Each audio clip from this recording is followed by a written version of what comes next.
Welcome to Star Wars Vacation Spots of the Rich and Powerful. Today we are exploring the Screaming Citadel. How you get so big eating food of this kind? Parties, great food, great people, constant rain, strange magic, brain-sucking mind control ticks, torture, death. Who wouldn't want to hang out at the Screaming Citadel? Most people. But if you're Doctor Aphra, that's exactly where you want to go. So this review is super late.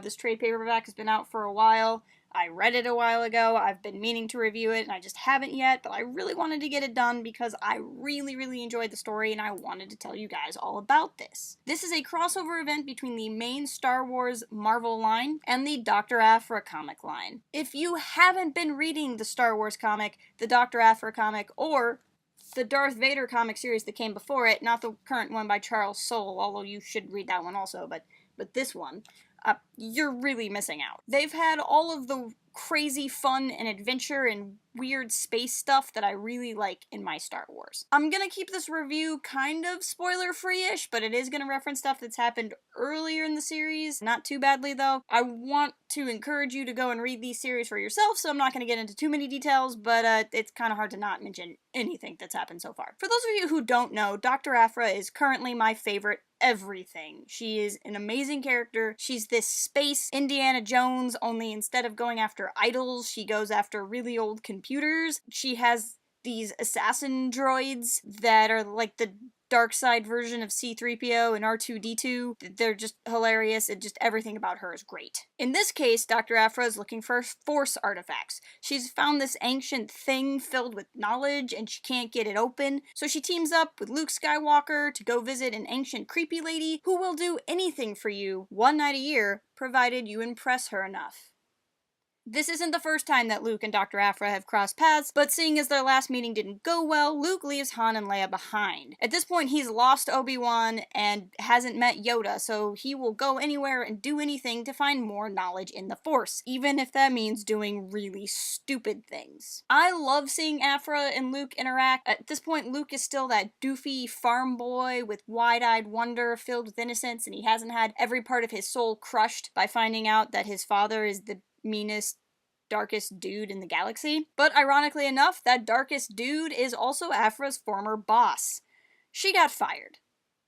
Out of an airlock. But there's more in the Vader connection that makes me enjoy seeing them together. Aphra is a cynic. She pretty much betrays everyone, kind of hates everyone, is really just out for herself. She's always playing a game, always trying to be 5 steps ahead of everyone else, and seeing her next to the still super innocent Luke is just this great contrast between two characters, and I think it works really well for the kind of crazy themes that go on in this comic. I also just love the story. Star Wars is weird. It's really weird. If you don't think Star Wars is weird, I challenge you to go look at the Mos Eisley Cantina and really look at it and try to imagine what it must seem like out of context. Star Wars is really friggin' weird, and this story is weird.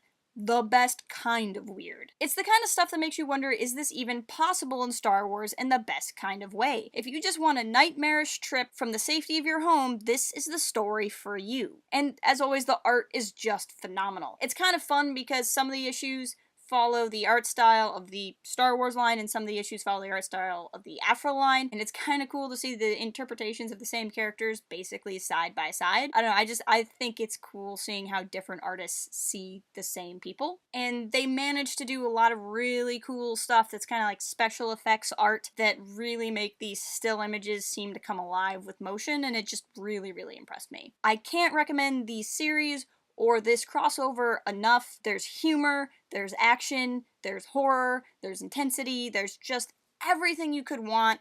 All of these characters are playing off of each other. I don't know, it's just a lot of fun. That's really all I can say about it, is it's just a lot of fun, and you should really go out and read it. So with that, I'm gonna leave you guys here. Make sure to follow us at Port Haven Forums on Twitter. Visit us at port-haven.com for more. Keep it here if you want more reviews of this kind of stuff. I want to get more into doing the comics. It's just kind of running around trying to do a little bit of everything. It keeps me kind of busy. Until next time, keep it real and fly casual. Now cooking can be fun.